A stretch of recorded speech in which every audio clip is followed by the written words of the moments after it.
The process to replace or expand the Interstate 5 bridge over the Columbia River, known as the Columbia River Crossing or CRC, has been long and often contentious. Throughout the process, local officials received assurances that the project would not move forward over their objections. Will you or ODOT forward a project to the federal government requesting funding over the objection of a majority on the Portland City Council? No, that would be a failure of leadership. It would be a failure and put us in, I think, an awkward situation with our federal partners. We have to show consensus. Then City Commissioner Adams expressed his understanding of what such a statement would mean. We've had assurances that we're not going to get rolled. Time will tell.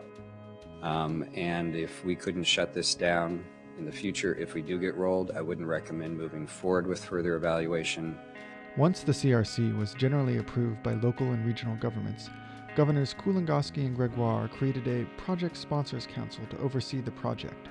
They made sure that 4 of the members would be local elected officials.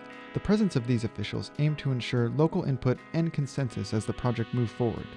Like ODOT Director Garrett, the Kulongoski-appointed chair of the Oregon Transportation Commission, Gail Achterman, made similar assurances that these were important issues during a January 29, 2009 Portland City Council meeting.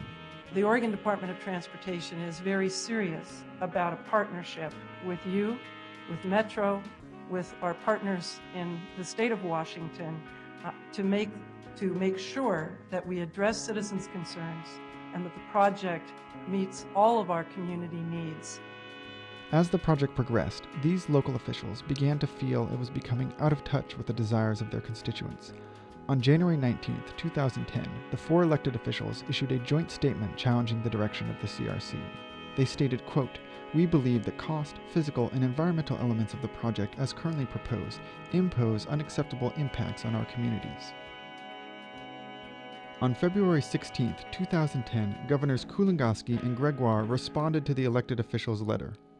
While acknowledging that they, quote, "value their advisory role," they stated that, quote, "we feel strongly this project must move forward without delay." Well, we're getting rolled. Local concerns such as urban sprawl and livability, air pollution and increased greenhouse gas emissions, and a cost of $3 to $4 billion are not being addressed. The governors and their appointees have not kept their word, and it is time to push back. We need to let them know that unless local concerns are addressed, we are saying no to the CRC.